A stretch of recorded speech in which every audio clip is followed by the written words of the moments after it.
House Minority Leader Hakeem Jeffries delivered a bombshell ahead of Election Day, saying he does not see New York City mayoral candidate Zohran Mamdani as the future of the party, despite endorsing the Democratic Socialist late last month. That revelation coming during an interview with CNN's Jake Tapper over the weekend. But while Jeffries pushed back on the idea that Mamdani and his agenda were not the future of the party, some of their priorities do seem aligned. Let's take a listen. Do you see Mamdani as the future of the Democratic Party? No, I think the future of the Democratic Party is going to fall, as far as we're concerned, relative to the House Democratic Caucus and members who are doing a great work all across the country. As Democrats, we're going to focus on lowering the high cost of living, on fixing our broken healthcare system that Republicans continue to make worse. Well, Jeffries also pushed back on the idea that keeping the increasingly popular Mamdani popular among Democrats, at arm's length might give Republicans an opening for attacking heading into the midterms, It comes as last week, Axios reported congressional Republicans have created a, quote, battle plan to weaponize Mamdani as the new socialist face of the Democratic Party ahead of 2026. The NRCC even put out a memo highlighting policy areas described as anti-police, pro-defund, anti-capitalism, and anti-Israel extremist. And President Trump took it a step further during his interview with 60 Minutes, seemingly threatening to withhold funding if Mamdani wins. Take a listen. Zohran Mamdani, 34-year-old Democratic socialist. He's the communist, not socialist, communist. But what if Mamdani becomes mayor? It's going to be hard for me as the president to give a lot of money to New York because if you have a communist running New York, all you're doing is wasting the money you're sending there. Tapper pressed Jeffries about the potential liability Mamdani poses to Dems. Here's what he said. Are you concerned about Republicans using him as a lightning rod so as to hurt your ability to win back the House in 2026?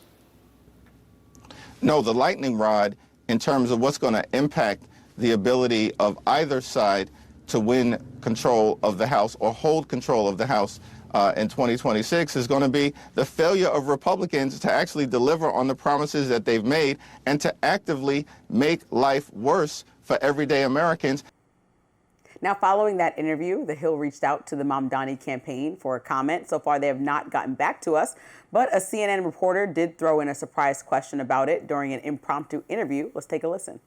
Hakeem Jeffries was asked this morning if you're the future of the Democratic Party. He said no.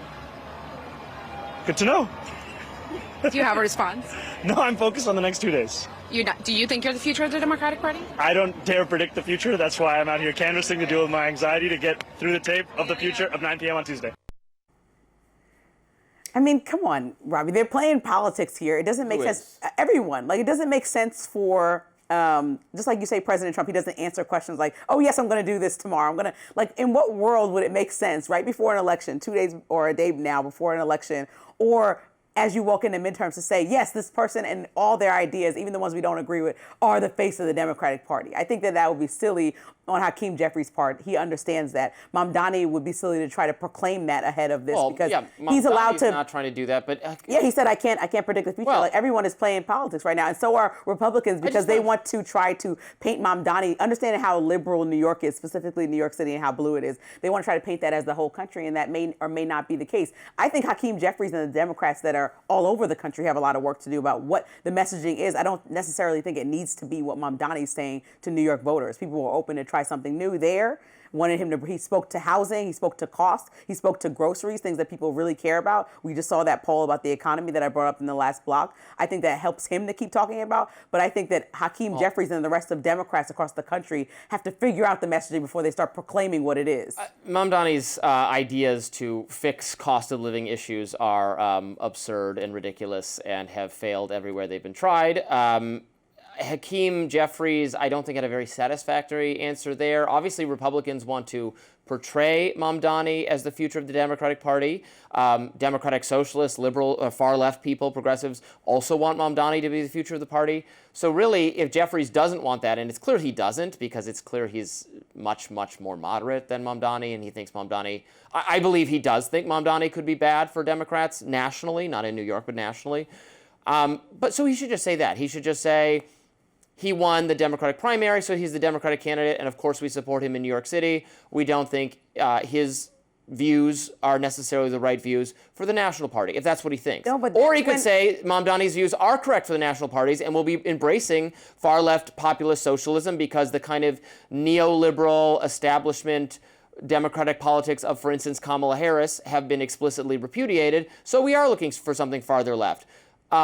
He should just say what he actually thinks. What he actually thinks is, I have no idea. No one get mad at me. I don't want to alienate Mamdani voters. I don't want to alienate non-Mamdani voters. I'll just say nothing, which is why these interviews that they do on cable news are increasingly just useless, and politicians like him are useless. They'll never say anything profound or interesting, and it's just a mess. Mamdani is fine to say that I'm focused on the New York race. Don't coronate me as some broader national figure right now, although of course he's going to aspire to be like AOC, punching above his weight in terms of the importance of the national discourse, and Republicans will treat him as such. So yes, if a Democratic Party that embraces Mamdani will face accusations of being anti-police and pro-communism and all the rest. I have not been lacking any criticism of the Democratic Party and where they currently stand. I'm completely on the same page as you as far as, like, with this much time that has passed since November 2024, why is there no party positioning on a national level that actually makes sense to any of the voters who were let down by the establishment? They don't know what they Now, should there's think. people like Nina Turner, who is from Ohio and very outspoken on social media. I know her very well. I do a show with her on Thursdays. Okay, like her very much. We talk every day. Okay, great. Well, please tell my girl I said hello. Yeah. So I like her positioning. She's very firm, saying that people need to lean into Mamdani. This is a bad move. This is like the Bernie Sanders thing all over again, where he had rallied up a lot of people of different ages and who thought that people should lean further in, and then they isolated people, went with the establishment candidate, that was Joe Biden, and then here we are with the last decade of turnout for national politics on the Democratic side. So she feels strongly about that. But I think before Hakeem Jeffries steps forward and makes some grandiose statement about what the next steps of the party and say his true feelings, he needs to make sure that they're on brand with the messaging. They have to have a conversation on brand with the messaging. He needs to understand what Kamala, what Newsom, what everybody's trying to do with the party, and then say what he thinks from there. I don't think that they've actually had dialogue, which is the concerning part to and me. he's just not really the right person to decide because he doesn't have a lot of credibility with Democratic voters right now. He's not, I don't think he's the right person to play the role of deciding which direction. I mean, no central figure should decide the direction of the Democratic Party. Democratic voters should do that. But that'll be clipped out, like we saw Kamala on The View, right? The one thing you say, she said, "Oh, I wouldn't change a thing that Biden did," and I'm paraphrasing. Right. That got clipped out and used in every single Republican ad leading into every single election around the country. And so if he says Mamdani is the face of the Democratic Party very firmly, and just say that was what he believes, that'll be clipped out and used in every single Republican ad, even in moderate Democratic places that like somebody who's down the middle, right? We have to remember that this is a big country full of different candidates, and when we take one statement out of context and run it in political ads, then people get terrified. Republicans are going to be talking about Mamdani as if he is the leader of the Democratic Party alongside AOC. And that's a good strategy. We're just gonna. That's a good strategy. That's what is going to take place. So Democrats need to figure out their strategy. But if Hakeem Jeffries speaks out of turn, which I don't know whose turn it is, it seems like AOC would be very pleased to speak out of turn right now. Then I think that he feels that will put him in a bad position. For the midterms as the person who made that call, because he's constantly being interviewed, especially right now as the government shut down. I think that would be a bad move for him. So they're playing politics. Yeah, I would.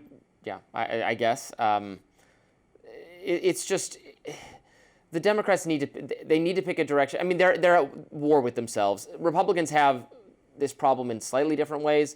The two parties represent wide ranges of factions on their own sides, on right and left, and the Democratic Party's problem is this kind of broader split between still quite left on cultural issues, but somewhat more moderate on economic issues, and also just not culturally associated with the left. That faction, the neoliberal faction, the neoliberal progressive faction, and the hard left of Bernie, AOC, Mamdani, and there's a lot of enmity between those two. That divide is very real, and the left people keep saying, "Well, we tried it your way numerous times and we lost. When are we going to try it our way in terms of the national strategy?" And they have to listen to younger people. Like, there was a record turnout of young early voters in New York, and so if we talk about what the disconnect was with the Democratic Party. People.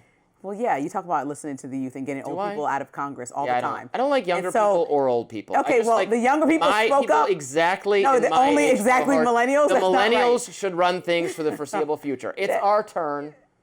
let us do it. President Trump had some harsh words on Truth Social for late night comedian Seth Meyers. We'll be right back with more on that.